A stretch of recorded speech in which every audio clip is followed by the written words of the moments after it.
everyone. Welcome to Queer Lodgings, the queer-led podcast about everything Tolkien. I'm Alicia, and I'm here with my usual co-hosts, Grace and Leah. Hello. Hey. And we've also let Tim emerge from his editing cave to join us today. Hi, everyone. Our dearest lodgers and birches, it has been a minute. Thanks for bearing with us as we've been muddling through the literal and metaphorical fires that 2025 has brought us. And you. We're all in this fresh new hell together. At least winter's finally almost over. Jesus Christ. Thank you for joining us today. Let's gather in front of the party tree on a crisp spring afternoon to enjoy the fresh air softly perfumed by the nearby gardens. Remember, the shadow is only a small and passing thing as we bask in the warm sunshine and spike your beverage of choice as much as you need to make it through the coming days. I'm very happy to introduce you to today's guest, Willie of Knewbettadobetta of TikTok fame. If you are like me and ancient and not on TikTok, surely more of you know about him than you know about us. Yes. Tim and I met Willie at DragonCon last year, and we've been dying to have him come on ever since. Thank you so much for being with us today. Thank you so much for having me. It is an honor and a pleasure to be in your company, and I can't wait to chat it up with you guys. Now, as I just mentioned, I'm sure a lot of our listeners already follow and know you. But can you introduce yourself and kind of give us insight on how you got started in Tolkien fandom? Oh, absolutely. So how you doing, guys? My name is Willie Jenkins, better known as Knewbettadobetta online. My main platform is TikTok, and how I started on TikTok in particular, I was just honestly at work one day and literally just minding my business. A friend of mine was there, and he was on TikTok, and every day he'd be scrolling, and we're at work, and so when I break, I'm like, "What are you doing? Why are you on TikTok?" And I'm thinking it's a kids app for dancing, so I'm completely out of the loop at this point. I'm like, dude, why are you watching kids dance? Like, stop being weird. Like, you know what I'm saying? That's was my mindset. And he's like, nah, TikTok's not like that no more. After they changed it and everything. And I was like, oh, okay. I was like, so what are you looking at? So then he's showing me, and he's like, girls dancing. Like, you know what I'm saying? Oh yeah. So okay. I'm like, oh, but these are adult girls, Sure. So I'm like, oh, okay, I'm not averse to that. So he's like, yeah. I'm like, okay. So he's like, yeah, download it. You can find anything on there. So I download TikTok. He's like, yo, there's something for everybody. I said, really?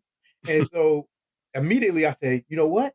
I never can talk to Lord of the Rings, and I noticed there is something for everyone. There's comic TikTok. There's every kind of TikTok. Basketball TikTok. You guys all know the different areas. And so I'm like, oh, this is dope. This is ill. Lord of the Rings. Immediately, I was like, the only thing I can never talk to about with people is Lord of the Rings. I'm gonna go for it. Typed it in, nothing. Couldn't find a thing. Nothing. So I was like, ugh. And then I just searched real quick for some anime because I love anime as well. Immediately came up, started making a couple of videos on anime until I saw someone ask a question: could Dumbledore beat Gandalf? And their opinion was that Dumbledore would destroy Gandalf. Oh, fuck them. Oh, Definitely. no. Fuck off. Get out of here. I was irate. I immediately do my first stitch and I say, absolutely not. I make a video thinking nothing of it. I just was answering. It was an anime person who asked this. So I'm thinking it's going to just be on anime TikTok. And I guess the way I answered it, I go to work and when I off my shift, 10,000 followers and craziness is happening. Nice. And so found a space. It adjusted me to the right algorithm. And then Lord of the Rings TikTok came up accidentally, or it found me from actually talking about it. I don't know how the algorithm was working back then, but it adjusted me to that. And then I started just making Lord of the Rings content because I could actually talk about it. And people seem to like my content the way I talked about it. And the rest is history. Just became do better, and just Lord of the Rings content creator and just all around good person. I like to think. Yeah. what you were saying there in terms of like I'm not on TikTok either. It's just I don't have time for one more social media app. But that's one of the things I've really heard is like one of the hallmarks of TikTok is that it's so good for connecting people with the content that they want to find.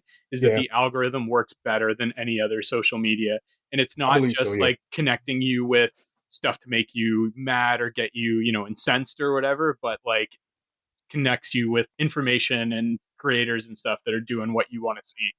absolutely. Yeah, I believe so. Because once I was there, I was off and running. It was amazing, and I really, really blessed. I got put in a good community of good people. So that's how I got on TikTok. How I ended up getting into the Lord of the Rings. I was a young boy, very much in trouble all the time in school, and I would be put in detention. I was super smart kid, by the way. I just was. I guess I was bored, and so I would just act up in class. You know how that goes. I would get put in detention. At this time, detention was in the library. I've told this story a billion times, but detention was in the library. And so I would read all the time. It made time go by so fast. So I'd read every single thing. And then I just ran out of books. And my friend, Ryan Noble, I'll never forget, he comes up to me and he with the Hobbit.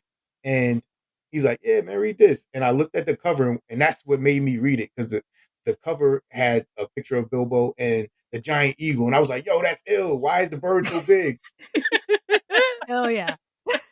Why is that dude so small? Yeah, I was like, yo, this looks ill. Like this is a fantasy. Like I love fantasy, so I read it and I was like hooked. That's great. Like the words that the sword Glamdring came from Gondolin, just that literally got me stuck. And Mhm. then when I was done, I was like, yo, that was dope. Thank you so much. He was like, yeah, read the rest. I was like, there's more. And he's like, he gave me the Lord of the Rings. When I read the Lord of the Rings, even more so. And then it just from there. This is well before the movies. I'm very old. This is well before the movies, and so I was just living in my happiness. But it was very much beside him knowing it because he was like one of the only white kids in my school. Mm. So beside him knowing it, none of my friends, no, they ain't know nothing about Lord of the Rings. They don't read none of that type of stuff. They play basketball or do other things, and that was it. So I was very much alone in that. And the movies came out, and then it was like, oh my god! And my friends didn't know why I was excited or nothing. They didn't get it. There was like one family from another town that we were friends, like next town over where I had a friend from there, and their family was like obsessed with Lord of the Rings. I would go there for my fulfillment with the fandom, and luckily, years and years later, like 20 some years later, 30 years later, TikTok came available, and then I could connected with the world. And apparently, I'm some sort of a expert on some of these things, which I didn't realize until I met some people that really know what they're talking about. And they's like, "Wow, I didn't, you know so much." And I'm like, "I didn't realize I knew that much. I just read the books a thousand times." So Recognized among your peers. Your lore knowledge is better than some like legit like published Tolkien scholars I know. For real. For Yeah. real. thank you, man. I'm just honored to be in such company with people like Corey Olson and people. I have a huge group of friends now that are like real life friends. Even meeting you guys and being able to be at Dragon Con with you and to be called up on your podcast is an honor. So it's just a humbling experience. And I'm just very grateful to just be able to talk to people and be good people. Yeah. Yeah. Good people. I don't deal with people that aren't kind, that aren't accepting. That's not my thing. So anything I try to do, I try to be that way. And I fight for it. Because although I like Lord of the Rings, I'm not soft. I'm not like I don't come from that. So it's an anomaly to people where they can't talk to me crazy and none of that type of stuff. Yeah, it's a shock to their system. You know what I'm saying? So Oh, wow. 100% not at all surprised that it was the one white kid in your school that introduced you to Tolkien. Absolutely not at all. The area I come from is like my high school was basically like 60-40 white and black. And like I have a lot of black friends. And I got into Tolkien like a year or two before the movies came out. And then the movies came out. And like at that point, everyone around me knew that I was into it. And I got so much shit about liking racist books and these racist movies. I'm curious since you seem to have predated that. Like, I mean, you've mentioned that not a lot of people knew about it at all, but did you ever catch shit for that? I didn't. And I think it was like maybe I can't attribute it to something because I'm not sure the type of people you were raised around, or their situation, their circumstances. But where I lived at, they wasn't into like fantasy stuff. They was into more realer things, nonfiction things. It was always certain movies, or it was very much a certain type of genre that my friends was always attracted to, and they seemed to just like real things to them, things what they deemed real. So it's weird because I come from an affluent area, but Mm. of course the black people there are redlined, and we're like from the hood there, and so it's completely separate Yeah. from how other people grow up. And it was just grew up around a lot of drug activity and bad things happening, this, that, Yeah. and the third. But it's you're conditioned to it. It's certain kind of normalcy when you grow up in it. And so like I said, we play basketball. Like, unfortunately, like, this is not glorifying this, but most people I knew sold drugs, or we grew up around crackheads, or it was a lot of fights. It's a lot of this, a lot of that, and so that's just normal, regular, just hood stuff, to just regular stuff. So that type of stuff, they gravitated to more of that type of, oh, I like these type of movies, I like these type of real things. You know what I'm saying? If you want to say like hood literature type of books, where it's like Mhm. they can relate to it. So if you Mm. can understand, it's not that they're glorifying, but they can relate to certain things, and so they look to that, which I completely understand. But I would Yep. also tell them, it was escapism for me. So it's like, yo, dude, why you want to read about a drug dealer when you're a drug dealer? Like, you already know this. Like, I understand, I get it, but at the same time, Yeah. we try to escape from this, like, or whatever, like, or from being poor. Like, we all of us were like low income, like just grew up poor. But like, you're happy in your ignorance, but you're still poor. It's still a reality, but you're getting along, and you're living your life. But then you're also, damn, why are we living on this side? Why are we literally cut off from the highway? All the black people live down these streets, and then all the Mhm. Oh white God. people live on the south side of the highway, where the beaches and it's mansions, and it's crazy. Like, we're all supposed to live in a affluent place, but like, how come this is the hood? Why is the beer store here?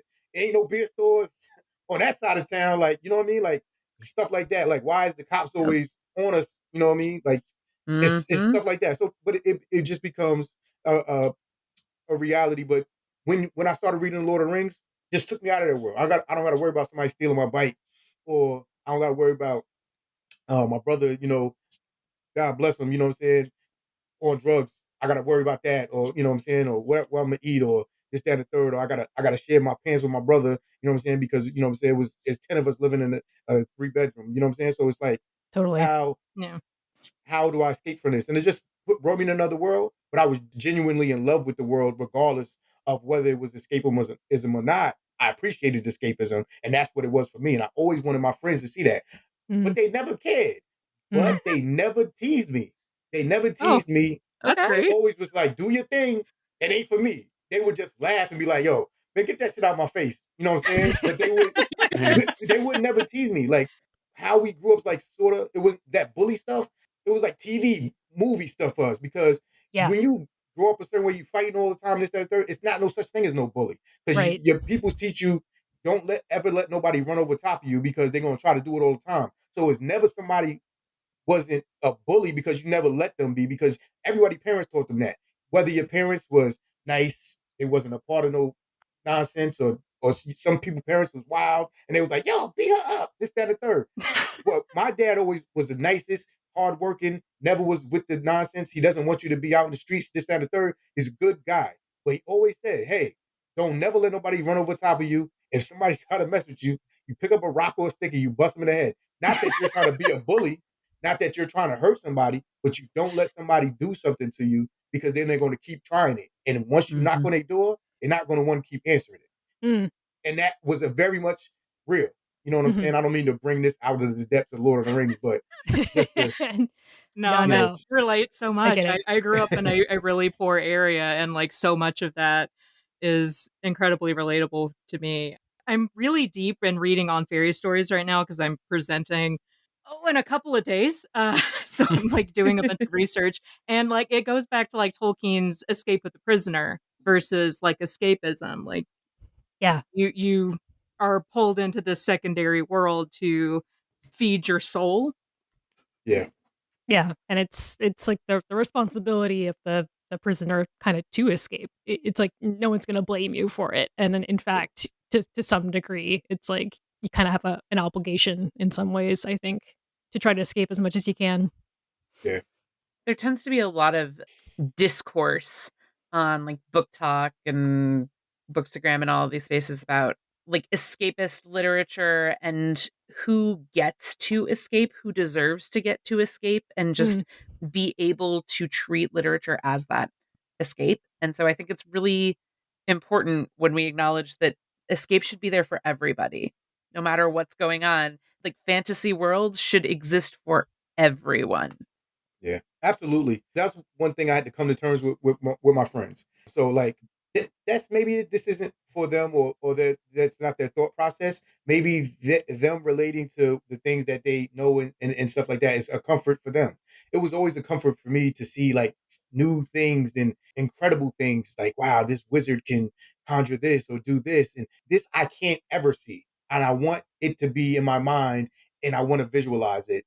For them, that's, I might go through this, but let me see how this is handled in this way in this book. Or let me see another kid going through something I'm similar to what I'm going through. So maybe that's why they related to that. And so, once I stopped, kind of doing that and pushing it a little bit on them, when I showed them the movies, that's what really got them to be like, oh, this is, and then it became the movies kind of brought it into more of the fold of the world where people who wouldn't give it a chance are like, yo, this is ill. I'll never forget. Yeah. It was a child care center where I worked at. So like, you go there after school, you there, you kind of good, like in the neighborhood, like everybody go there. You don't want to be out in the street or your parents wasn't home from work, you go there, everybody chills there. And we started doing a movie night thing, like where, all right, guys, somebody in the group gets to pick a movie and we'll get the van and we'll bring you to the movie. And I couldn't wait for my turn because the Lord of the Rings was in the movie theaters and I did it. And Hell you yeah. should have saw my friends' faces. They was like, come on, man. We ain't going to see it. Like, they really was like, yo, we ain't trying to see this, man. Like, what are you doing? Like, and I was like, yo, you're gonna love it. Like, and I was like, you're gonna love it. Like, just trust me.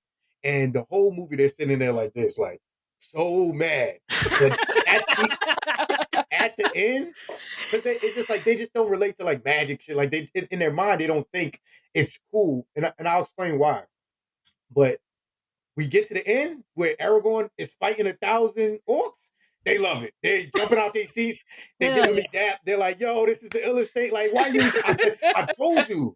And part of it is if maybe Alicia can relate. Like a part of it is if you come from a certain environment where certain strength is something to you because you're surviving a certain type of environment, it means something to you. Like we always would say, where are we from? Because listen, where you're from is not the same from where I'm from because I went through these hardships and it means something that I'm able to survive this or I've been through this. Like fighting means nothing because we done fought 1,000 times. Like you're not used to that. So it means something like, yo, the police be crazy over here or we get through that. We have to deal with that all the time. So these struggles we deal with makes us stronger. So that's why the moniker of our the place where we're from, or if somebody's from Brooklyn, like you know what I'm saying, like it means something because it's such a harsh environment to grow up in. So they be like, yeah, Brooklyn. And it doesn't mean I'm just arbitrarily saying Brooklyn. It means like where I'm from. That means something. So and I'm trying to explain to them and to relate this.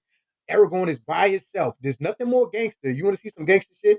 Then Aragorn by himself fighting 1,000 orcs. Yeah. And then they see and they like, okay. And then they get invested in the story. And then the relation comes together. Like it relates and then they can relate and they can see more. But when they're not originally giving it a chance because they're just thinking, oh, this is not real. And they're just that's just their mindset. Or this is old, very much in the hip hop culture. Oh, this is old, and you kind of just you fleet it off. But once they made that connection, which is something that they do immediately in anime. Because in anime, they get it popping all the time. And they love the fights. That's why Dragon Ball Z was so heavy and they got into Dragon Ball Z and it opened the field for people in the African American community to just start loving anime is because they just got it popping all the time. And then, but then they get invested in the story and the characters, and it leads to greater things. So I'm talking my head off, but sorry about that. I mean, it's totally fair. Like Tolkien fandom, and it's very white. Let's fucking be honest with it. Like overall, so like, would you get like friends of yours or friends or family members being like, dude, why are you into this white people shit? Yo, my family, I'm telling you, like my mom and them, they didn't even know what Lord of the Rings They didn't know nothing about Lord of the Rings. They didn't know what it was. My Sure. brother knew. Like my brother, very smart, and he's more so he's just like more so like hang out with a different group of people than me, and so he knew what it was and everything. But he didn't personally care. He doesn't even like Lord of the Rings, but he's more like I don't know. I don't say nerdy to me, but he's like just does different type of things and hangs with different type of people than the type of people that I grew up around. They honestly did not know about it like that. And when once they seen what it was, they was like, yeah, like this dude like Lord of the Rings laughing, but never teased me. Like it wasn't a teasing type of situation. They're just like, yo, he like that. And I always respect it because it was always a thing of respect. Like you do what you're gonna do. Don't try to be somebody you're not. If you like Lord of the Rings, do. Don't be down here selling drugs if that's not you. It's weird people have this thought process of certain places and they like, oh yeah, they're getting people to go out there and do that. That's not the mindset at all. Hey, I might be doing this. We don't want this for you. This is not for you. Don't do this. Or whatever the case. They don't like bullies. They never liked people picking on somebody for being themselves. None of that. You know what I'm saying? So it was very interesting that maybe I lucked out of the people I was around. They always would just be like, laugh, that's not for me. But hey, do your thing, man. Just don't ask me to do it. That was their thing. Just don't ask me to do it. And I would ask them anyway. So Except when you like hostage situationed them into a movie theater. I tell magnificent stories about it, like finally catching on. This funny part, right? So we lived on this block where, you know what I'm saying? Like it was we all ended up like Lord of the Rings movies had came out. It's like early 20s, but like all of my friends is living like in the middle of the hood on the block, like, and like we living in this house, like, and it's just crazy there. And I would always put on the Lord of the Rings, and I say, "Yo, you're gonna love this movie." And my friend D Wills, I say, "You're gonna love this movie. It's the animated Hobbit." They're like, "What? I'm not." Why? I say, "Yo, son, watch this. Watch the movie." So we watched the animated Hobbit. When we get to the Goblin Town song, my friend loses his mind. He Hell loses his yeah. mind. It's a fucking banger. He It loves it. is. He's like, yo, he's like the beat. He's like, yo, the goblins, they taking people. And I say, yo, I told you, son, like you're gonna love this. So he goes bananas. He goes crazy. He's in love.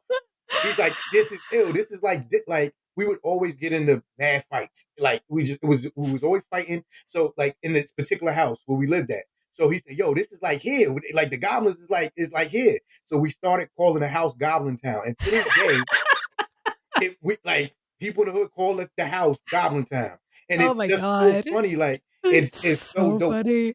I could call him right now. I'd be like, "Yo, where's Goblin Town?" He'll tell you the address. He'll tell you everything. Like I rapped and we had a group.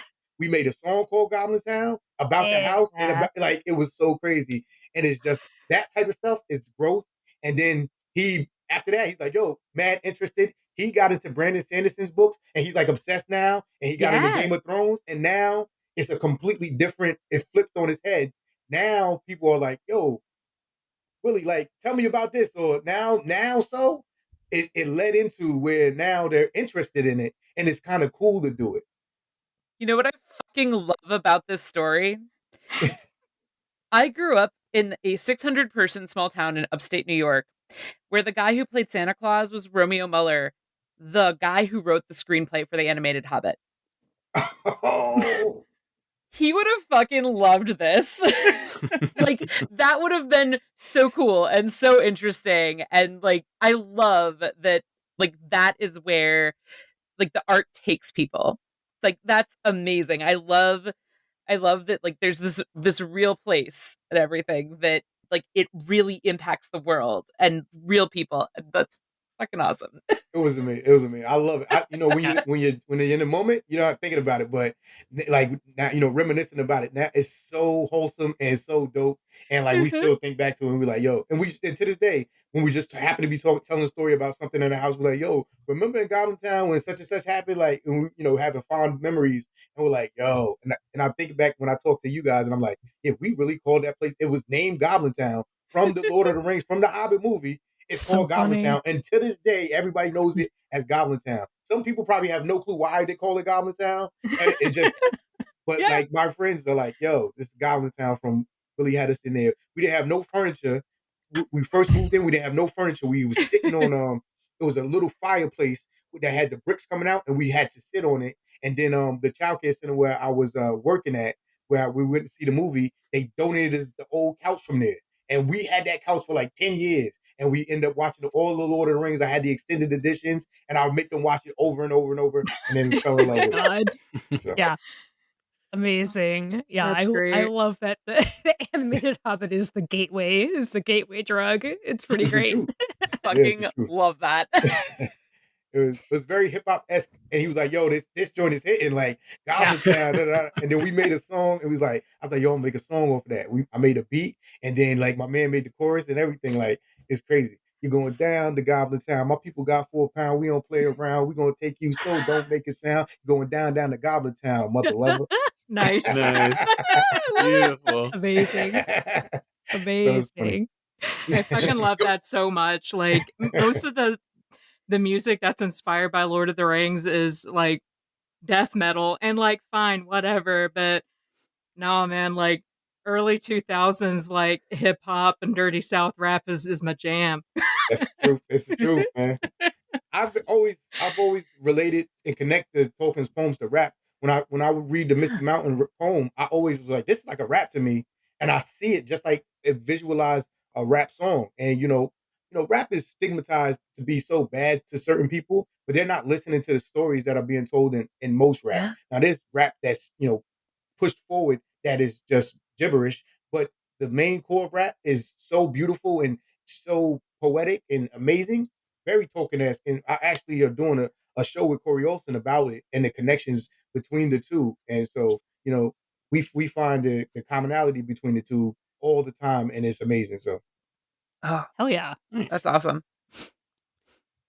Going back to what you're saying about, you and your community being like, oh, it's cool if that's your thing. It's not my thing, but you do you.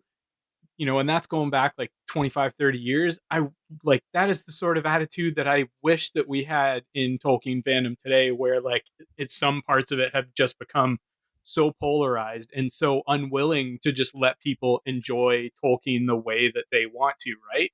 Like mhm. there's so much in it for so many different people and different groups, but there's this one faction that just seems to be like, no, if you're liking it that way, if you're enjoying it that way, if you're reading it that way, it's wrong, because there's this one true, capital T, true way to read Tolkien and understand Tolkien and engage with it. And I just, yeah, fucking really wish that we had more of that in modern Tolkien fandom. Yeah, it's tough. Some people are going to view things their way, and no matter what you do, you're not going to be able to change their mind. But then it's those select few you're going to be able to get through to. And I always learned that, hey, if you get to at least one or two, you're doing something good. You know what I'm saying? Mm. Everybody's Yep. not going to share your mindset. Everybody's not going to share your beliefs, and it's not necessarily okay when they're thinking negatively. But you just got to learn to just drown out the noise, and you just speak your truth and speak truth to the right things. And you're trying to move the right way, good things are going to happen to you, and good begets good. Like, you know what I'm saying? So Mm. the vibes you put out in the world very much come back to you, and that's something you learn, and it's very real. It's very real. So just try to put out good vibes. Try to treat people how you want to be treated. I can't ask as a person of color to be treated fairly, and then I'm straight as an arrow. But Mm. let's people in the queer community imagine I'm asking for equality, but I can't see it for them. That doesn't make any sense. It doesn't. Everybody deserves to be treated fairly and have Yeah. a free and fair lifestyle. And the love that all communities give to our community, and that I see in this, it's like, how can you not? How can you Yeah. not have that same love for everybody and just be fair and kind to everybody? When you're kind to people, you give it back. I don't get political on here because when I'm talking about Lord of the Rings, I don't get political, but somebody don't have to be my same voting standard. Be kind. Be kind. Be a good person. We don't got to have the same exact thought processes, and we might get there on different roads, but just be kind. Mm. Be a good person. Mhm. Go work on some of that stuff on the back end because your back is fine. You know what I mean? But Yeah. as long as I'm going to always treat you fair. So as you know, we've had experiences on Twitter where people are, and I get a lot of flack for it because I give people a space to speak, and they're like, Mm. this person's terrible. And I did that. And I understand that. But if I'm yelling at them, they're never going to listen to me. And that's something I learned. And it's not that I agree with them or okay with anything that they did or are doing. Absolutely not. But I can't start over. You're a piece of shit. I can't yell at them. And this might be me explaining myself to you so you guys can understand why I am the way I am. I learned this, and it's very much harsh way learned this, that, Mm. hey, I can't drown them out by just talking a certain way to them. They're not going to respect or hear anything I've got to say, regardless. And then we never going to get anywhere. So I'm going to say, hey, listen, I'm going to give you a chance. Now, if we can't come to a agreement that after this chance I'm giving you, and you still, then it's going to turn different because I'm very much still my old self, the Willie that learned and try to move a certain way. If I want results, if I truly believe in what I believe in, be kind, give you a space. Why do you feel that way? Hey, listen, this is why it's not cool to be that way. I'm gonna explain, hey, I don't agree with you, but I'm giving you respect and I'm treating you a certain way where you like, damn, they're lying about he's just talking shit to me or he's just gonna try to talk over me. Now you find yourself you can't lie because I'm not giving you that energy. The only Yeah. way I'm gonna give you that energy is if you come at me with that energy. So I'm not gonna give it to you. And then I find people are at least open. They might not change. Some people, maybe 8 out of 10 of them is just bullshitting me, and they're like just doing it to look good. But two of them is like, yo, damn, that made a difference. I'm gonna move differently now. I'd rather have those two people than no people. So that's the Mm. why I Yeah. give somebody the respect that I would want to get, even though we have a disagreement. I let them know about themselves. Hey, I don't agree with this. That's not cool, and this is why it's not cool. I try to tell them you got to learn to be empathetic instead of sympathetic. It's cool to be sympathetic, but you don't know what you're just from the outside looking in being sympathetic. Empathetic is put yourself in the person's shoes. You don't know what it's like to get mistreated. As a black person, it's easy for me to say, "Oh, as a white person, you don't know the hardships I go through." Some people generally don't know because it's not even in their thought process. It's not their fault that they was born white and they're not in that circumstances. They're not looking at it like that. So they're being sympathetic, but they're not understanding. So it might come at you wrong, and then I'm yelling at them. But I gotta understand it's not even in their radar. Not some of them is just literally is so ignorant of it. Like that's just not their lifestyle. They're not thinking about it. Say, maybe I should tell them, hey, listen, why don't you come and see what's going on and try to, and then you can understand it without me having a clash with them instead of me calling them out their name and this, that, and the third, because they genuinely don't know. And then it's people that's just assholes. Now them, Mhm. you could tell the Well, difference for the most part, and you're gonna get a whole different energy from me if I could tell you just trolling or you just being an asshole just for the sake of being an asshole. You don't even care about it. But you can see somebody's curiosity, like, yo, why are you being this way to me? It's not my fault. And then it's like, all right, they're not thinking about it like that. But then it's people that's just absolute assholes, racist, completely. Of course, those people exist, but we can't just pile everybody. And everybody's not the same in their way they're doing it. They might be lumped in the same group, which is that hmm. happens. And so we're treating them all the same. But some people are genuinely confused. They're like, well, I don't see it. I don't see racism. You know, Right. of Right. course you don't see it because it doesn't happen to you. But that Right. is kind of not your fault at the same time. You would just happen to be born that color or whatever the case may be, and you're ignorant of it. But that's not necessarily your fault. I can explain it and help you get empathetic to it, and then we can see where you move on from there, which I have had happen. Then there's people that don't care. They don't care. They Mhm. don't care. Yeah. I'm just racist. I really feel like this. Fuck those people. Excuse my language. Yeah. No. No, you don't have to We earn excuse your we language. earn We the are E. very much not safe Use for that on work. a bumper sticker if you're Yeah, okay with that. yeah. Fuck them people. I don't. You know what I mean? You know what I mean? Yeah. But that's where you give them a little. Okay, let me see what type of person they is, and then you move on from there. So that's how Yeah. I try to live. That's I was gonna ask you that, like, since you've interacted in so many different spaces, like TikTok and Twitter and YouTube and like in person, like conventions and stuff like that. I was kind of wondering, I think it's such a really admirable way of being, of giving space to people and kind of giving people a chance.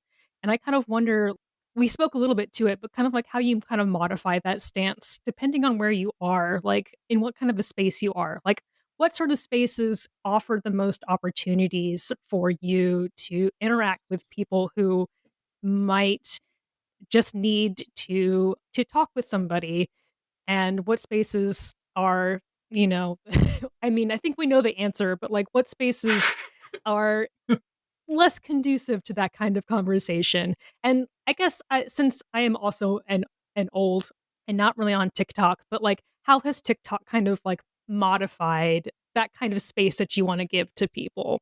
Like it sounds like you have a lot of positive interactions on TikTok with other creators and fans. And I just love to hear a little bit more about kind of like how you interact in different spaces and if you have to either be on guard more in in some spaces Oh, absolutely, yes. because we're queer people, like we kind of have our own experiences in different social media spaces. We've all bounced off of Twitter for various reasons, Mhm. as you have. But I guess I would love to hear a little bit more about some of your experiences with fandom in different fan spaces online and offline and how that's kind of shaped your approach to having these kind of conversations with people or just straight up being like, no, you're trolling, get out of here. Yeah, it's definitely different on the different spaces.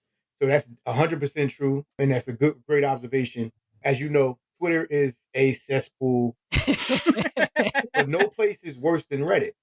Reddit is the Oh, absolute worst. yeah. oh, yeah. Now, shout out to everybody on Reddit who follows me and loves me, the stuff I do, but it's just it goes to a deep dark place on Reddit, and I come to find I know the differences in the mediums and why those differences are. People want to be able to say what they want to say and get out of there. So on Mm, Reddit and on Twitter, you can say your little thing and you can just and people will respond and just everything, but bounce. Yeah. there's a character limit. There's you're doing this and then you're done. Now Hmm. on TikTok, the difference is people can leave comments. Mm, I can delete those comments. I can just block them out of my mind. Also, I can go live and mm, okay, you feel that way.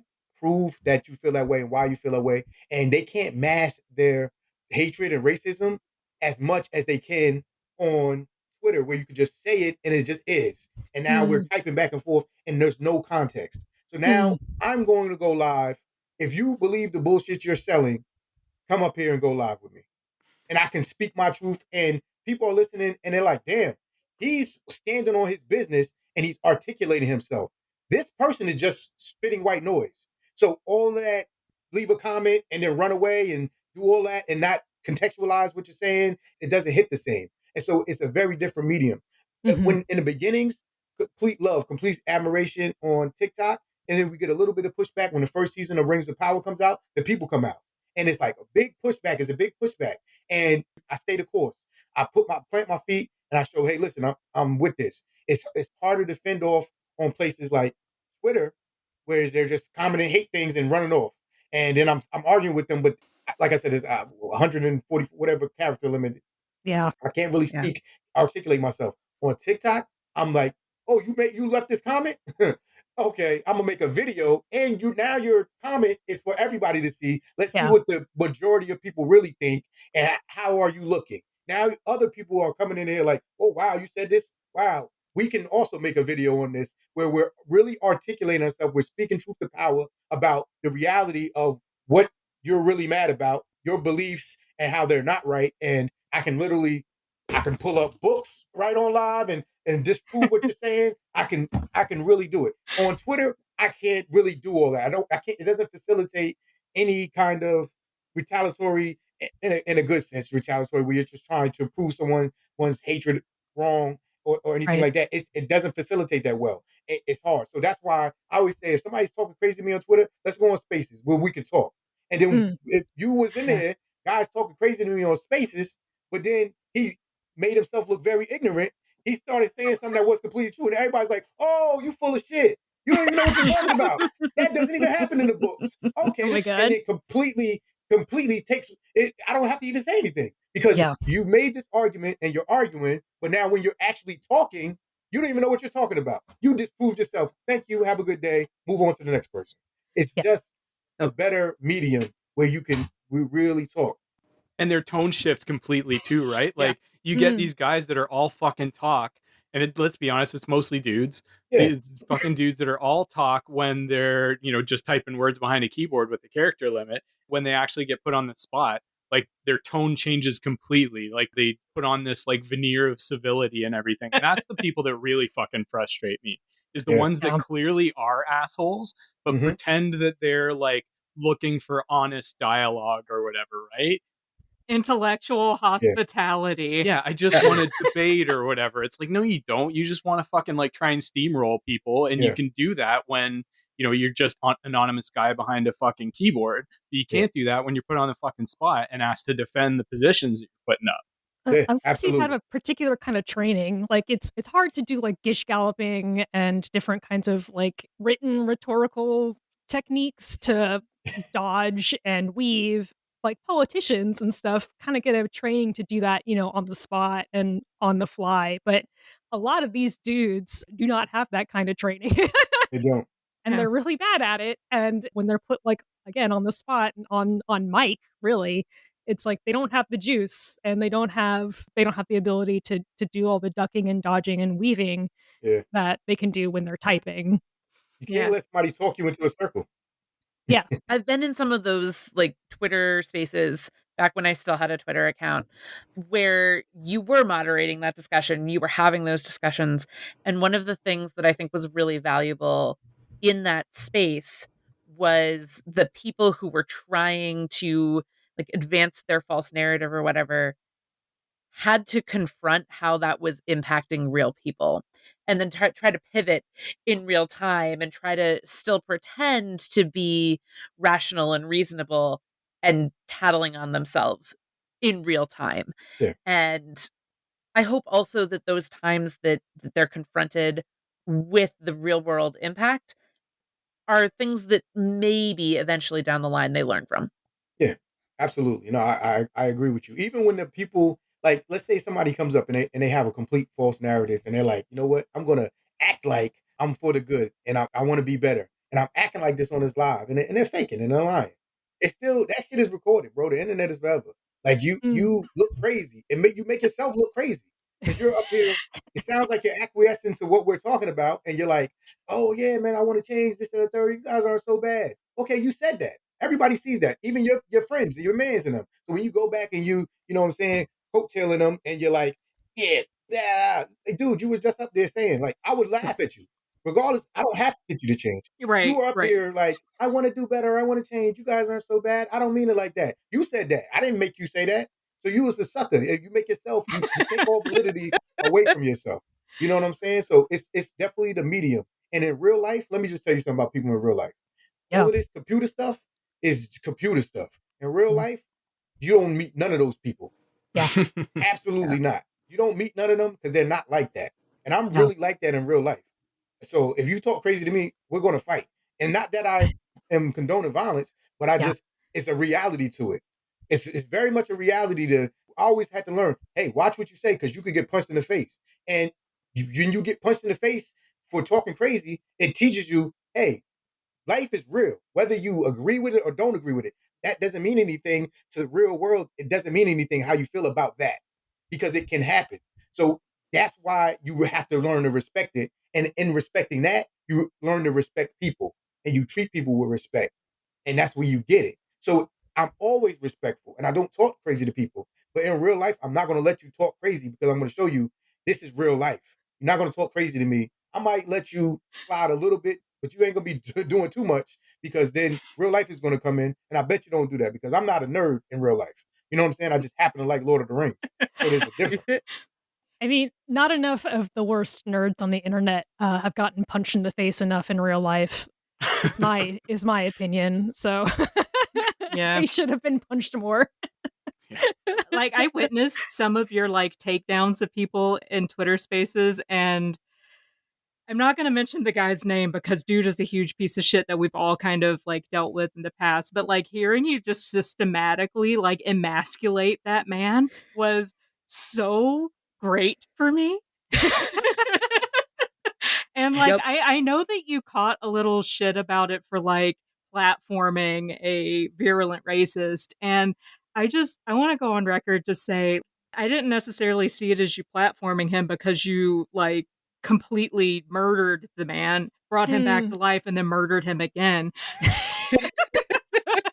And like I think what you're doing and like trying to start conversations and like meet people where they are and change their mind is a valuable thing to do. And I think it's especially a valuable thing for you to do because like there's not a lot of visible black people in like Tolkien spaces, and there's a phenomenon where there's just, a group of white people together, and like the racist people are way louder because they're not in a mixed environment. They're just around a lot of other white people, and like being visibly non-white person, it does like shut a little bit of that down because they're like, "Oh wait, no, this isn't a space where I'm safe to just be an open racist shithead."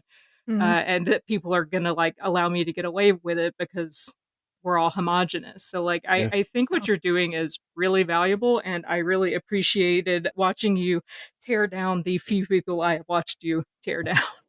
Thank you very much. Yeah, I'm not with the bullshit with it. Like if you feel that way, stand on it, and then let's see if your point is valid. Let's see if you Mm. can really like make sense of it. Like we could pull up the text because you're not talking to somebody who just arbitrarily just breeze through the book. So all the quotes that you're saying, you're lying, and you're trying to validate your lies. But you got to prove it. But Mhm. what you want to do is just type it on things and then run off. Let's talk and now prove what you were saying, and then you can't, and then you look stupid. So I don't need you to necessarily reform. You prove yourself stupid, go away. If you do reform, great, move forward. On Yeah. on TikTok, one of the guys, it was a guy, his name was Joe, and he was on the platform with us, and we were on a live, and he came on and he said some wild shit, and we literally it got into a big argument. Now Mm. he afterwards, we were irate. We're like, how can you say such an ignorant thing? And he hit me up afterwards. Now I could have ignored him because everybody was like, yo, dude, you're a piece of shit for saying that. He hit me up. He said, listen, man, I didn't mean it that way. And if I'm coming across that way, I want to do better. And for some reason, I said, you know what? I believe him because he didn't have to reach out. Mm. He reached out, we platformed again, and we went over it. We went over why he felt that way, why he ended up thinking that was okay to even think that way, where how he was raised and how he didn't know any better. And when I tell you complete 180, turned around and learns, moved forward, have become one of our great friends on here, and has learned, hey man, my way of thinking was not okay. Even if I grew up this way, I'm learning now because I'm in these other spaces that I never was in before, why it's detrimental, why it hurts, where I wasn't thinking of that way. And now I want to be better. And he tried to do better. That meant so much. And now we're great friends. And things like that, now he contributes to the cause and moves the line forward. Yes. It's things like that is why I do that, why I platform people. Now, as soon as if you're getting out of control, okay, I don't got to platform you no more, or this went Yeah. left, but I'm not doing it for them. I'm doing it for the sake of if somebody actually wants to learn and be better and do better or understand. You know what I'm saying? I That's why my name is Knew Better, Do Better. In the hood is the saying, if you knew better, you would do better. If you Yeah. knew better, you would do better. So people let you know, now you have this information, be that better person, do better. You know what I'm saying? So that's all I try to give to other people just in general, Yeah. dealing with certain things in life. And that's a really it's really hopeful for me to hear that you were actually able to reach somebody like that. But even in the cases when you're not necessarily able to reach the person you're talking to, you never know who's in that audience. You never know who's listening live, who might come back and look at that later Yeah. and realize, oh wait, like I'm like this guy that he's talking to, but like I don't want to come across that way. Like maybe I can do better, right? And so like it's really a lot of the pushback that I do online and that I see other people do online might not reach the person I'm pushing back against. But if other people see it and realize that that person is getting pushed back against, then maybe they'll fucking think twice about trying to do a similar thing later on, right? Absolutely. Absolutely. That's what it's about, man. Just doing the best you can, and like I said, just being kind and respectful and all those things. Although, like I said, I might have grew up a certain way and stuff like that. You always be kind and respectful first. And then if your recourse might be something different, but you don't have to come across that way. You don't pick on people who don't want to fight. You don't do things, you don't do stuff like that. You carry yourself in an honorable way and just be kind and respectful because that's what you would want your kid to do. I want my son to be respectful to everybody and then be treated with that same respect so nobody can ever say anything about him. Nobody can't lie on you and be like, yeah, this guy's an asshole. If you weren't being an asshole, they might try, but it's like it's the truth is gonna come out. Yes, sir. Yes, ma'am. Oh, can I open the door for you? Can I carry this for you? And that's just how you live because that's just what you believe in. And you believe in those ideals and those morals. So then other things are going to start making sense. It's going to start falling in line. So, I would want my daughter to somebody to open the door for her, be kind of her. This doesn't make sense for me to be racist to this person, or it's all those things are typically going to fall in line when you just at all times trying to be a good person, and then you understand also, what I'm saying, life is very real. So you can't give somebody too much kindness where they're going to take advantage of it. So I have a line, very much have a line. And people when they find out very quickly, hey, now I crossed that line, and it turns into something else. But that's the reality that's coming back to like, I'm also not for you to play with. Go play Mhm. lotto. You know what I'm Yeah. saying? So Well, that's part of it too. Like, you've got a line, different people have different lines. I really want to make sure that people know that there's not a textbook on how to deal with these kind of like elements online, right? Like, everybody's yeah. approach might be a little bit different, and that doesn't mean that anybody's approach is more or less valid than anyone else's, right? Like I said, you caught Hmm. a little bit of flack for like platforming people that, have done damage in the Tolkien community in the past, but it doesn't mean it's an invalid way to do it. It's just the way that you chose to do it might be different than the way somebody else would. Other people might just say like block and move on. But Walk and move on. you've given an example right here of a case where you were able to platform somebody and eventually have them come around and realize that the things they were saying were hurtful and harmful, and that they wanted to improve. So I Yeah. think it takes all approaches, right?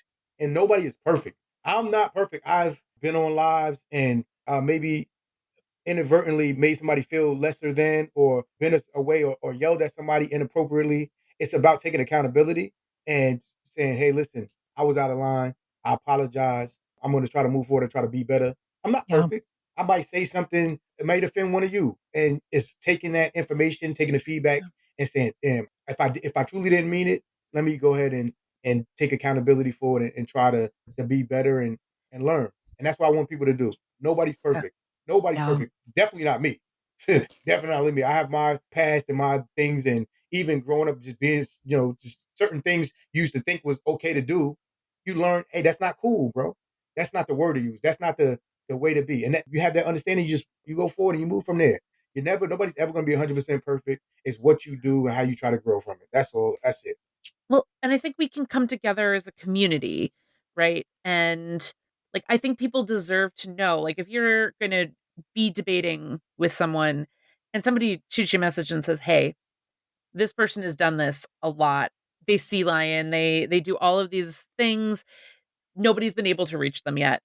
You deserve to know that your technique might work. You might be the person who reaches them, but also they've pulled shit in the past. Yeah. Mhm. That doesn't mean that we say, no, you're not allowed to talk to them.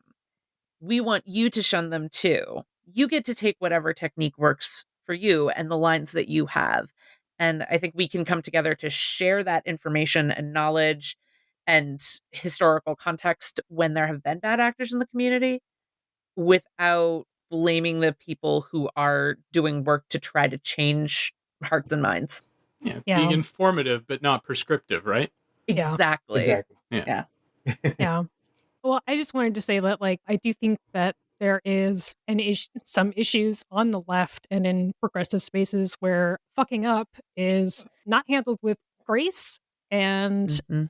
people aren't really allowed to fuck up and make amends, and also take accountability and say, hey, I fucked up, I can do better, let me do better.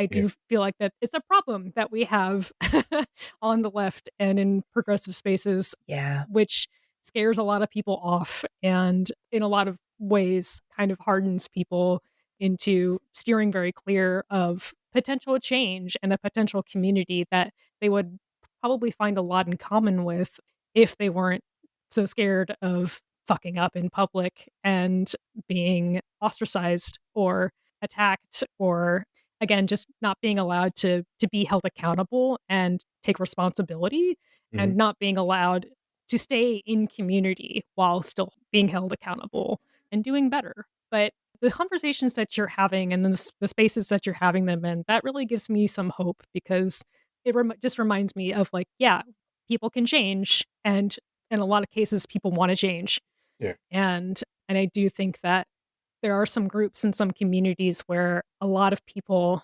have probably been burned one too many times to where it's really hard for them to allow people to change.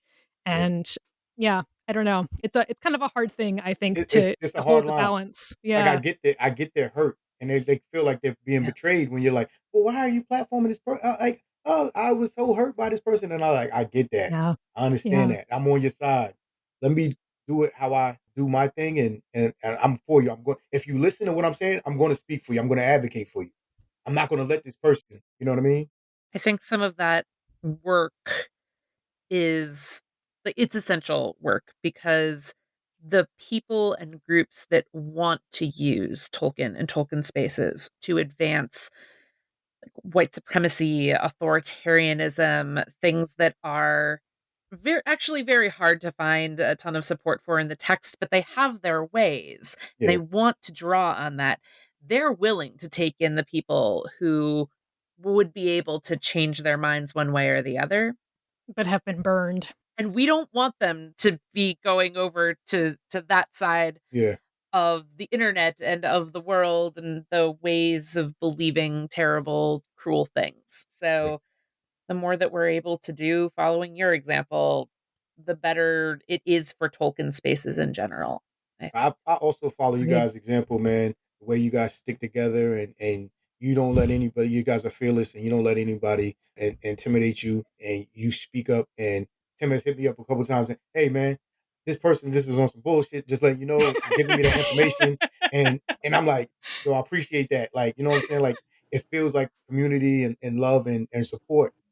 Even if I did something maybe a little out of line, which is very possible, it's like, hey, listen, we believe this or we thought this, so this is why people are feeling this way. It's the communication, and that's growth comes Mhm. from communication. If you don't say anything and it's just blind anger, then nobody learns from anything. So I appreciate the communications and back and forth, and hopefully you can see my heart and how I handle things and how I move forward, and understanding comes from that, and that is where Yeah. we really make a connection. You know what I'm saying? And it's so easy to dispel the people with the far right groups trying to use Tolkien. Is actually kind of halfway comical to me. Like the most simplistic, Yeah. basic thing of the fellowship is that these different groups of people come together for a common goal. So Right. right there, it just does not seem to make any sense what you're saying. So you can just literally 1000%. argue with the most simplistic and basic part of it, literally the most basic. And then you can go into deeper and more intricate things. But then you be like, so you mean to tell me the dwarves and elves literally are made to not like you? They're literally, it's from the stars that they're not supposed to like each other. It is subscribed by God himself that they're not supposed to like each other. And they can find a commonality and common ground and love for genuine love, so much so that at the end they sail to heaven together. Get the fuck out of here with your bullshit. And you mean to tell me For this is real. where this is the book that you're using as your manifesto? Like, it doesn't make any sense. You sound crazy. You Okay, know what I'm saying? so think about the only time we actually get a land of homogenous people in Middle Earth. Where is that? Numenor. What happens? Numenor. They start sacrificing people, having Hmm. sex orgies to Satan, and then they sink. They Human sink into the abyss. sacrifices.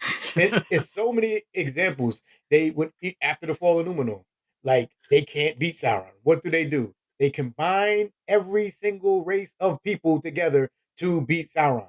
This happens Yep. more than once. So what are we talking about here? Like, Yeah. cut it out. Yeah. Very frustrating and very, very weird. Well, I don't know if you want to pivot slightly into talking more about kind of like the positive things that you found in some of these different community spaces. Like I'd love to hear like your experiences at Dragon Con or other conventions that you've gone to. I know you're kind of a man about town. You've kind of done a bunch of different things. So I'd love to know some more like positive experiences, especially like meeting other non-white Tolkien fans and creators, because I think that again, having some visibly non-white creators and content makers out in the community enriches us all and makes us all better for it. Yeah, what's your experience been like in the positive sense of things? I've had a very positive for the most part, experience it. I fight in those spaces, but I gotta say that this fandom that we've cultivated and grown has been so positive, and the people that I've met have been amazing. And so I can't say and speak to it enough of how positive of a group that I am so blessed to be a part of. And I have met so many amazing people that have become genuine, real friends in my real life. They have helped me through hard times. They have been there for me, and it is literally amazing. And my eyes want to well over water talking about them. So some people that just come to mind, what I'm saying. If you want to speak about non-white people, Cali Cosplay, Mm-hmm. she was in a So place great.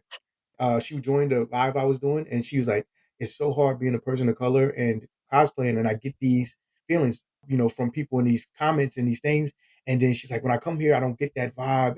And she just came into the fold and was like, "Yo, you're super welcome. They're crazy. Something's wrong with them. You're beautiful. You're this, that, and the third." And she has been so integral in everything that we do. She formats and literally is like the mastermind of getting us together, and she is just like the coordinator and the queen. She does everything. It's amazing. Built up voice of art, built up our Discord, done all Yeah. these things, and it's a product of her. She says, "Oh, it's a product of meeting you," but it's we met for a reason, and all these amazing things. There are people from the LGBT community that are in our space that the kindest, most wonderful people, and they feel like they have a voice and they don't feel judged, and they make me feel like I'm not judged and I have a voice, and we all just join together and try our very best to make a safe space for everyone. Recently, a dude named Zay, or is another black content creator, who's come in and he's been into Lord of the Rings, and he just didn't know there was a space for it. He said, "New, but I've been watching you," and I said, "Yo, come join the live. Join the live if you want to talk. Come join. There's no judgment. Oh, I don't know. You don't need to know as much as us. I don't. Nobody cares. Come join and hey, do this, do that, and now making content. If I'm not mistaken, somebody came out on one of our lives. They came out and it was amazing. And they were like, "I feel safe here." And that just makes us Oh, feel so great and warm. Like, you know what I'm saying? Like, because this is like, this is a safe space for everyone. And we just don't tolerate no foolishness, no nonsense. You know what I'm saying? We argue, have disagreement about stuff, but we do it in such a way like it's love there. We have people from different countries.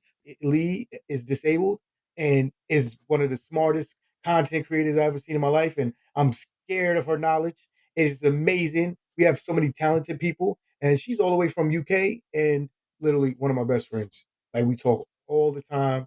She bestows her knowledge. She makes content, and we try to do as much as we can together. So my experience has been really wholesome, and we are there for each other. We're there for baby births, and we meet up. And if we can't meet up, our friend Andy gave birth. We literally did like a virtual baby shower with it. It's like oh my real, gosh. Aw. Yeah. real friendship. So these are Aw. real things that are happening. That's really cute. Last year, my mother unfortunately passed away, and Mm-hmm. the outpouring of love from the Tolkien fandom and community that it was insane. People sent flowers and helped get my family together, and literally, I can't thank people enough. In this fandom, the kind of kindness that you don't see in real life in the streets sometimes. So it's been amazing. You know what I'm saying? So That's absolutely, really great much to more of a hear. positive experience. Thank you. Yeah, I mean, like the lack of gatekeeping is something that's really important to us, and I think has been key to us finding as many safe and supportive communities as we have, I think. And I also love the arguing with love and disagreeing with love because because yeah, again, that sort of there's this like fear of like, oh no, if we sometimes we encounter of like, oh no, if we don't agree on this thing, will we not be friends anymore? Do you not love Yeah, me anymore? That might just be like some of us who have mental illness and anxiety, but but it's sort of like I feel like a lot of folks have had a lot of negative experiences with gatekeeping in different fandoms, and particularly in Tolkien, where yeah. people are really really smart and people do know a whole lot of things, and it can be really intimidating to be kind of like, yeah, I haven't read that, I don't know what that means. Yeah, We Leah tried is our speaking best. from experience with her own imposter syndrome right now, is what is happening. We tried our best, like, to not make anybody feel like that. Well, this is not Leah's therapy session, but Somebody literally, like, we let people know, hey, you don't need to have read this. You don't. It doesn't matter that we know this or you don't. Like nobody. We don't care about any of that. And so, like maybe like 2 weeks ago, somebody like called us out from another community. They were like, "You guys are gatekeeping." And we're like, "What?" We're like, "Do you watch our videos?" We like, absolutely are the opposite of that. We try to contextualize stuff. They were saying something. I was like, well, these two things matter to each other. That's the only reason I'm explaining like that. I'm not trying to mansplain and I'm not trying to like over lore explain to you, but the lore in this thing ties. So that's not anybody gatekeeping. I'm just explaining why that does matter. So it's tricky sometimes walking that rope. So yeah. you got to be careful to do that and not make anybody feel lesser than or anything like that. And there was a little group of people that felt like that. And now Mhm. I'm going to argue my point and stand on my point. Hey, I'm not like that. And all you got to do is just go and try. I say maybe look at my content. Some people are going to feel that way and then they're not going to do it. But you brought it up, so I did want to bring it up that happens. Even when you try and your best, people aren't always going to agree with you, and they're going to call you that anyway. You just do your best, and real people can see when you're not gatekeeping. But you got to be mindful of it too, because sometimes you might be doing it when you're not realizing you're doing it. You know what I'm saying? So it's Totally. tough. It's tough. Totally. It's tough. I think with lore and everything, I think I mean, a lot of us are neurodivergent and everything too. So we geek out about things, the Yeah. nerdy things. But Yeah. there's a joy in being able to draw these connections and everything. And if Mhm. you don't already know that connection, there's a joy in knowing where to go and find this and go look at this thing and consider it from a different angle. And I think that's something like we have to, as people watching the content and everything, also be willing to take that in and receive that with joy, so that all of our cups are being filled. We're learning more things. We can go look and cross reference and like, oh, look at this thing I just learned from this too. And like, I want the joy there, and then the knowledge, and it brings the joy. A yeah, perfect example, like the person they were making a video, they made a random video, and I made a stitch of it. And I was like, oh well, this is the context of that. That's why, And they were like, how yeah, dare you keep it? I'm like, no, I'm explaining so you understand. So, give you an example. Rings of Power. The first opening scene when Galadriel is talking to Finrod, and she's yeah, talking about the boat. And some people, now this is not me gatekeeping. This is me explaining, and they took it as gatekeeping. They don't know that that's Galadriel's elder brother. So Mm. the conversation is lost to them. And hmm, cool, which is okay. That's fine. But I then can say, hey, this is why this conversation makes sense. It's not me gatekeeping, it's just explaining, oh, because they said, well, why do I care? This random elf. And that's what they said. And I said, oh, they don't realize that that's Galadriel's brother. And that's why their conversation makes sense. And then going forward, it shows you why she's so upset the whole time that he's gone because you see the connection that they have. And they said, well, I didn't get the conversation about the boat and why it sinks and this, that, and the third. And I said, you don't get it. Let me give you the context because it is literally foreshadowing what's going to happen with Sauron. Right. That's what that's for. So, she's talking to her brother Finrod. He says it's a good boat. And she says, yeah, but why does it sink? And he's like, well, the water and the darkness is always looking downward and it gets pulled downward. But the ship is looking forward. So even though it feels the weight of the water, the darkness pulling it down, it's looking at the light. And she said, well, there's also a light in the water that's a reflection of the true light. How do I know which one is real? And he says, you got to figure that out on your own. Literally foreshadowing what we know of with Sauron. He's pretending to be the light as Anatar, and she's falling for the darkness because she's seeing a light in it. And Mhm. which one is real? And she has to figure that out. When you know the context of the story, you kind of can say, oh, okay, I get that. Now, some foreshadowing isn't for somebody who hasn't read. So you are got to give it a chance. If you're not going to give it a chance, you never wanted to Yeah. give it a chance. So Uh-huh. you never wanted to. Yeah. That's foreshadowing is for later. That's why it's called foreshadowing. So you got to give the whole thing to let it pay off. Some people don't want that payoff; they just want instant gratification, and so they're like, "This is stupid." yeah. That's not how that works. I'll just say that I've encountered more recently in recent years the lack of willingness to experience a story as it unfolds, and the lack of willingness to let the narrative play out and kind of be like, yeah, that's the TV show. That's what don't. That's what It's like yeah. the questions that you're asking and the problems that you're having. Just keep watching. That's the whole. Let it That's the play whole out. point. And It's this a is not TV me show. saying you have to like Rings of Power. And you don't have to like Rings of Power. You don't have to Yeah. anything. It just was explaining why that contextually made sense and there was a 100%. payoff. If you don't like it from there, then by all means, it doesn't That's bother me in the yeah. slightest. That's That fine. example too, I love. Like they're talking about light in a way that seems different than our lived experience of the world. So I've seen a lot of people give a criticism of like, well, that doesn't sound Tolkienian. It's not. And I'm like, but the really cool thing is that that's not where light came from at that point. And if you Ugh.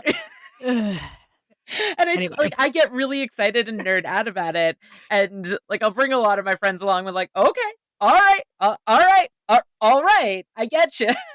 Yeah.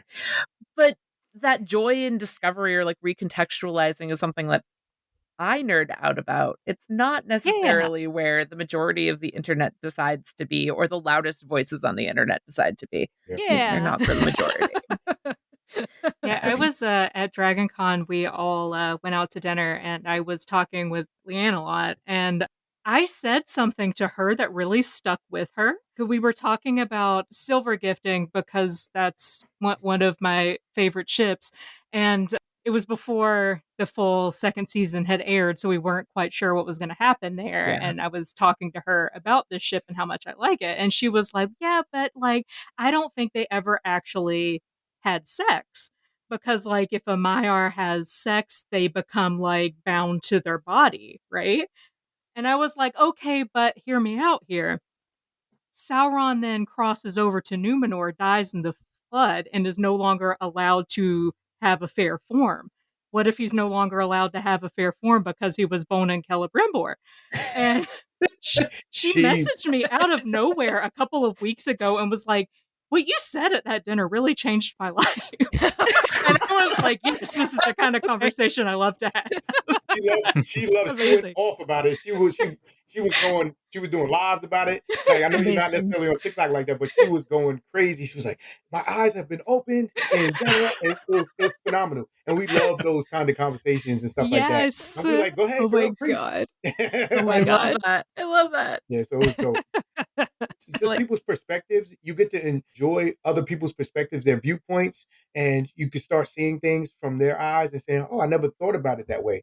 Now, it doesn't necessarily have. You don't have to agree with it, but you start thinking, "Okay, why did they think about it this way?" Oh, and then maybe it'll adjust your thinking. Maybe it'll open new lanes in your reading and stuff like that. Maybe you hold more than one possibility as Yeah, At the same potential time. or true at a time. Yeah. that's Like happened to all Frodo of us. is both gay and ace. Yes. Yeah, absolutely. But Yeah. is it all these possibilities? Whatever works for the reader and comforts the reader, what does it matter to anybody else? Hmm. It's giving them something. These books have given us all something. Like all of us are from different walks of life, different backgrounds, and it's given us so much that we're sitting here for 2 hours just nerdifying over it. It's just talking about it, and that we can, and it's infinite. Like there's years and years of this, and it's not slowing down or stopping. It's only growing. So it means, and let it mean something. Let it mean something. Whether you agree with something or whether you think something is different than somebody else's, the text is going to be the same in the books. It's like when you're playing cards. I always tell people when we're playing cards, stop looking at your cards. They didn't change. The cards are the same in your hand every time. Look at the board. Look at the board and how you're going to play it. What works for you. The cards are going to be the same every time you look at them. Every time you open the refrigerator, the same shit is in there unless you go shopping.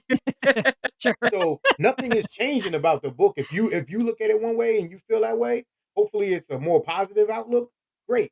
But if it makes you feel a certain way and you read it a certain way and it makes you like, to me, Sam and Frodo are shipping. They have a relationship and they are in a queer relationship. Great. That it works for you and that works in the context of the writing. It works also because they're clearly in some kind of relationship. You know what I'm saying? It's fine. It works for you. It's your comfort food. It works. It's not I bothering love the anybody else. refrigerator analogy.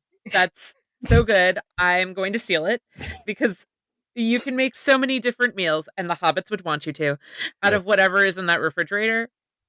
And those, like, the things that are there can be used in each of those ways validly, 100% deliciously. Exactly. Exactly. I've never seen anybody from the queer community lobby for change the books because they're gay and it needs to be. No, that's, hey, to me, that's what I get out of it. And it comforts me and I see it that way. And that's it. Other people are like, it's changing the narrative. No, it's not. To you, they're not gay and they're really close friends. Great. That works for you. That makes you feel whichever way you feel.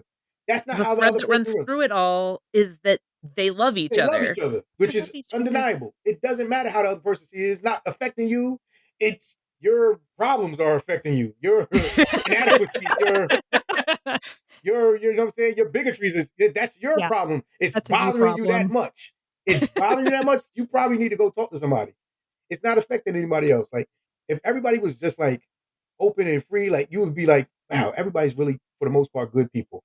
There are some people that are and it's just unsavable, but for the most part, people are good people that just want good things, man. You know what I'm saying? Amen. Willie, was there anything else that you wanted to talk about before we start wrapping things up? Hey, make sure you follow me on TikTok. I Okay. don't know. Yeah, do We your can do get your you. plugs, man. Did. Yeah. I want to say thank you again, guys, for allowing me to be in your space. And this conversation has been really comforting. And thank you so much. You guys are so kind. I appreciate all of your energy. It's very vibrant and it's palpable. I feel it all the way through the screen. And the love that you guys have for the literature, for how it makes you feel. It makes me feel comfortable, how it makes you feel comfortable. So thank you for that. Thank you for all your help. You know what I'm saying? Just conversations back and forth and platforming and speaking to me outside and saying, hey, listen, this is going on, I'm here to help you, I'm here to talk to you about this, or just be careful in this regard, and we're here, and we got your back, and you guys have been great. And just all the people out here, I want to just say thank you so much. I've been reached out to so much by so many people, and like I said, it's very humbling that people hold me in a regard the way they want to talk to me about talking or listen to me about talking. So I just want to say that it's not over my head, the gravity of that. And I want to thank everybody for it. I've been invited to so many different things and it's really special to me. And I really appreciate it. I never thought that this would go and be what it is, but it's like being fully comfortable in yourself now and having that outlet where I didn't have that outlet before. I was just quietly in my own zone. So if anybody wants to, learn about Tolkien or learn about Lord of the Rings, I teach Silmarillion classes. I teach them freelance and I also teach them at Signum University. So if you'd like a freelance class, I'm literally starting a class tomorrow. You can just email me, which I'm sure in the notes of the podcast, and it'll be my email. TikTok, I'm always there. You can always message me there. I also do classes on the second age and the realm of Arnor. So I revel in talking about Tolkien, teaching it, conversating about it, getting to know how you guys feel about it and seeing if we feel the same way and what makes me excited makes you excited. Yeah. I just want to thank all you guys and thank Yeah. you so much. Yeah. Yeah, I Yeah. just right back at you. Like I love your energy and your vibrance, and I really feel that you're just like such a wonderful part of the Tolkien community that it really can't be like understated, I think. Thank you. Yeah, your positivity and your energy and your joy is just truly something special. And yeah, I'm so glad you came to talk with us because all of us have been really wanting to have you on. Yes. This is awesome. I think more than anything right now, it's like we really need joy and Yeah. positivity radiating out. And so I'm so glad that you're out there doing that and bringing so many people together and highlighting so many cool creators like Cali Cosplay. And I'm like, yeah, Yeah, it's just Cali really great to see. Cosplay, Belmont. I want to make sure I shout out everybody out that I can. Bard of Arda, Mm. Faye, TJ, Kaya K. All these people are integral and literally Silmarillion.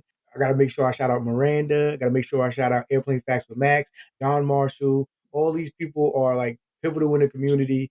Just Yeah. literally amazing. I was sure I'm gonna miss a couple, But you know what I'm saying? Like, so Andy, these people Go are like my find peoples. them They're on my TikTok and peoples. YouTube Yeah, and find us there. yes, give them a like and a follow and all that good stuff. Absolutely. Great people to follow. Very informative and kind. Yeah, Oh yeah. keep doing what you're doing, Willie. I appreciate you. You make Tolkien so accessible to so many people and people For that it real. might not have got to otherwise. So yeah, For keep real. going. Thank you so Keep doing much. it, man. Yeah. I'm Yeah. trying. Yeah, thank you so much for coming. This has been such a good conversation. And I'm glad I actually got to talk to you a little bit more than I got to talk to you at Dragon Con. We're all running around crazy. Yeah, Dragon Con's crazy. I hope to see you at this year's Dragon Con. I got accepted as an We will attending be there. professional again, so I'll be there. Oh, yeah. Yay. Like, Hell yeah. one of my very tiny claims to fame, for whatever reason, Dragon Con thinks that I'm a professional. Hell yeah. That's awesome. Yeah, I'll Well, be so happy to see you there. All right. Thank you, Willie, and everyone else for joining us today. It has been a great episode, and I'm so excited to be back and like actually recording things. As usual, this is my job. First of all, if you would like to find Willie online, you can find him on YouTube, TikTok, Instagram. We're going to get his email. You can also find the Voices of Arda podcast and YouTube channel that Willie has shouted out. Please go give them a listen as well. All of that is going to go up on our website, queerlodgings.com, where you can find all of the notes, resources, transcripts, and our merch store. If you visit there in the nearest future, we're also going to have a link to our Discord server that we have just opened for all fans who want to join it. It will also be going out on social media. So if you are hearing this right now, there will be a link to join that Discord server if you want. Please give us a rating and or a review on Apple Podcasts, Spotify, YouTube Music, wherever you listen to podcasts. It really does help us out. Like, share, and subscribe. And you can also find our episodes to stream directly on Zencaster. That is zencaster.com/queerlodgings, a Tolkien podcast with hyphens in between all of those words. You can also find us on Facebook at facebook.com/queerlodgings. We are still on Twitter, the only thing that it's okay to dead name, but we only post podcast updates there. We do not actually post anything else, but we're there at queer_lodgings. We are on Blue Sky, which is 100% taking the place of Twitter for us at Queer Lodgings. You can also send us an email at queerlodgingspodcast@gmail.com. Ooh, I'm out of practice. All Oh. right. Thanks for listening, everybody. Yay, we're back. Yay.